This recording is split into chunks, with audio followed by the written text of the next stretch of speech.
손흥민 선수의 아이를 임신했다며 거액을 뜯어낸 20대 여성과 공범이 구속 위기에 놓였습니다. 서울 강남경찰서는 20대 여성 A씨를 공갈 혐의, 공범인 40대 남성 B씨를 공갈미수 혐의로 입건해 사전 구속영장을 신청, 검찰은 곧 법원에 청구할 예정입니다. A씨는 손흥민 선수와 교제하던 중 임신했다며 초음파 사진을 보내고 비밀을 지키겠다는 조건으로 3억 원을 받아낸 혐의를 받고 있습니다. 이후 결별한 뒤 이를 전해들은 공범 B씨는 손흥민 측에 언론에 폭로하겠다며 6,500만 원을 요구, 협박한 것으로 조사됐습니다. 손 선수의 매니저는 수개월간 협박에 시달리다가 결국 손흥민 선수에게 해당 사실을 알렸고 손흥민 측은 고소장을 제출하며 강경 대응에 나섰습니다. 주거지 압수수색을 통해 휴대폰 등 자료를 확보했으며 초음파 사진의 진위 여부도 수사 중입니다. 손흥민 측은 합의나 선처는 없다며 강한 입장을 보였고 영장실질심사는 이번 주 후반에 열릴 예정입니다.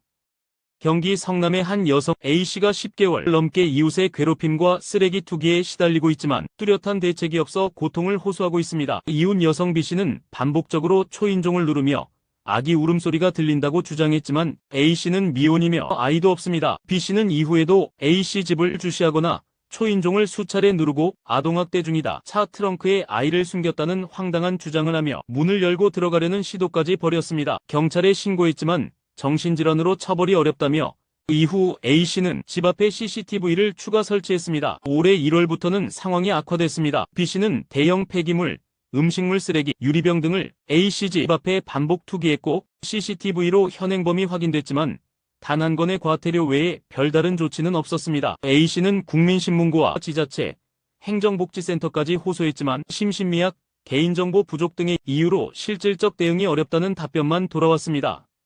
인천의 한 자택에서 50대 여성이 거동이 불편한 장애인 배우자를 둔기로 무차별 폭행한 사건인데요. 인천지법은 살인미수 혐의로 기소된 50살 A씨에게 징역 7년을 선고했습니다. 지난 1월 2일 오전 9시쯤 발생했습니다. A씨는 남편 B씨의 말에 격분의 범행을 저질렀습니다. 평생 혼자 살아라는 모욕적인 말이 도화선이 된 겁니다. 방바닥에 누워 자고 있던 남편의 머리를 둔기로 내리쳤고 잠에서 깬 B씨가 반항하자 또 한 차례 가격해 의식을 잃게 만들었습니다. A씨는 남편이 죽은 줄 알고 추가 공격은 하지 않았고 곧바로 범행 도구를 숨기고 벽지를 뜯는 등 증거인멸을 시도했습니다. 그러나 B씨는 기적적으로 깨어나 밖으로 탈출했고 범행은 미수에 그쳤습니다. 재판부는 피고인이 정신질환 치료를 받고 있었지만 사물을 분별하거나 의사결정이 미약한 상태는 아니라고 판단했습니다. 또한 범행 직후 증거를 인멸하려 한 점과 과거에도 폭력으로 수차례 벌금형을 받은 전력 등을 들어 죄책이 무겁다고 봤습니다. 해병대 복무 중 후임병을 강제로 추행하고 상습적으로 괴롭힌 20대 남성이 법원에서 징역형의 집행유예를 선고받았다. 청주지방법원 형사 11부는 16일 군형법상 강제추행과 재물손괴 혐의로 기소된 A씨에게 징역 1년 6개월에 집행유예 3년을 선고했다고 밝혔다. 이와 함께 아동청소년 관련 기관 취업 제한 3년, 사회봉사 80시간, 성폭력 치료 강의 수강 40시간도 명령했다. A씨는 해병대 복무 중이던 2022년 12월 경기도 김포시에 위치한 이해병사단 생활관에서 후임병 B씨의 신체에 자신의 엉덩이를 2차례 접촉한 혐의로 재판에 넘겨졌다. 전역을 불과 일주일 앞둔 시점이었다. 또 그는 비슷한 시기 B씨가 마음에 들지 않는다는 이유로 B씨의 칫솔을 몰래 바닥과 군화, 밑창에 문지르거나 체크카드를 칼로 훼손한 혐의도 받았다. 그런 적 없다며 모든 혐의를 부인했지만 재판부는 피해자 진술과 다른 병사들의 일관된 증언으로 볼 때 유죄가 인정된다고 판시했다. 생후 한 달 된 아들을 살해하고 시신을 유기한 20대 친부에게 법원이 징역형을 선고했다. 16일 법조계에 따르면 수원지법 형사 14부는 살인 및 시체유기 혐의로 기소된 A씨에게 징역 10년을 선고했다. 시체유기 혐의로 함께 기소된 친모 B씨에게는 징역 2년에 집행유예 3년이 선고됐다. A씨는 2020년 10월 경기 평택 자택에서 생후 한개월 된 아들을 목 졸라 살해한 뒤 시신을 유기한 혐의를 받는다. 그는 당시 채무와 양육 부담으로 인한 경제적 곤란을 이유로 범행을 저지른 것으로 조사됐다. 태어난 지 한 달밖에 되지 않은 피해자를 살해한 행위는 반인륜적이며 친부로서 책임을 망각한 중대한 범죄라고 판시했다. 유해도 발견되지 않았다며 양형 이유를 밝혔다. B씨는 범행 당시 살인에는 직접 가담하지 않았지만 A씨의 제안에 따라 시신 유기에 협조한 혐의로 함께 재판에 넘겨졌다. 또한 피해자의 사망 사실을 숨기고 2020년부터 2024년까지 아동수당 등을 부정수급한 사실도 드러났다. 서울 은평구 아파트에서 발생한 일본도 살인사건의 가해자, 아버지가 피해자를 비방하는 댓글을 단 혐의로 재판에 넘겨졌습니다. 16일 서울서부지법에서 열린 첫 공판에서 피고인 백 씨는 사자 명예훼손 혐의를 전면 부인했습니다. 그는 지난해 8월부터 9월까지 피해자가 중국 스파이이며 아들의 살인이 정당하다는 등 옹호성 댓글을 23차례 작성한 혐의를 받습니다. 검찰은 살인을 정당화하며 2차 가해를 한 점에서 죄질이 불량하다며 징역 2년을 구형했습니다. 하지만 백 씨는 국민의 알 권리를 위한 것이라며 자신은 공공의 이익을 위한 행동이었다고 주장했습니다. 백 씨는 최후 진술에서 무자비한 보도에 국민이 현혹될까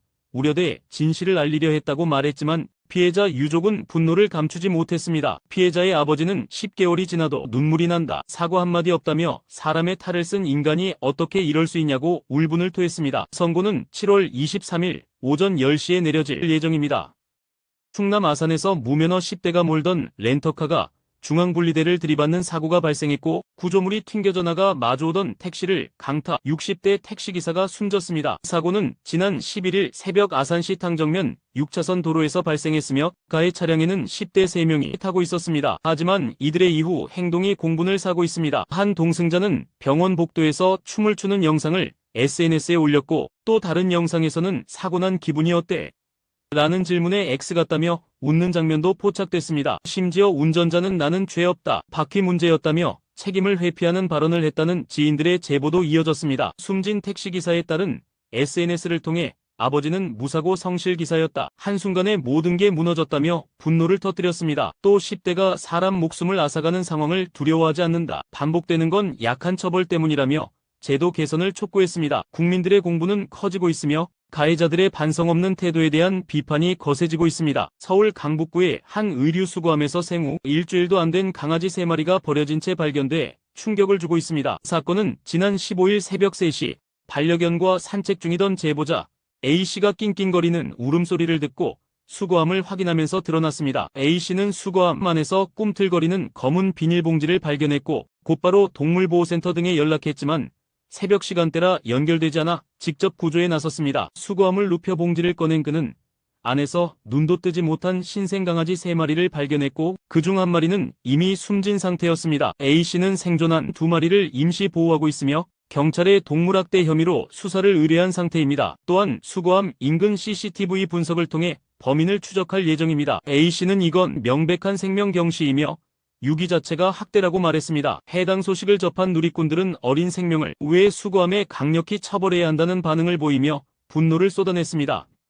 서울 광진구의 한 네일샵 점주가 상습적인 반려견 배설물 투기에 분노하고 있습니다. 네일샵을 운영하는 A씨는 최근 가게 앞에 반복적으로 반려견 배설물이 방치되는 상황을 겪었습니다. 처음엔 우연이라 여겼지만 며칠 연속 같은 일이 반복되자 CCTV를 확인했고 놀라운 장면이 포착됐습니다. 영상 속에는 한 커플이 반려견과 함께 가게 앞에서 멈춘 뒤 배설물을 처리하지 않고 떠나는 모습, 이후 여성 혼자 재차 같은 행동을 반복하는 모습이 담겼습니다. A씨는 광진경찰서와 구청에 신고했지만 투기자의 얼굴이 명확히 보이지 않는다며 신원 파악이 어렵고 과태료 부과도 힘들다는 답변을 받았습니다. 단속 강화 외에 실질적인 조치는 없었습니다. 얼마 전 A씨는 투기 여성을 인근 아파트에서 마주쳤고 추궁 끝에 상대가 울먹이며 사실을 인정했지만 배설물은 치우지 않은 채 자리를 떴습니다. A씨는 혼자 가게를 운영하다 보니 적극 대응이 어렵고 행정기관도 실질적 조치를 취하지 않는다며 고충을 토로했습니다.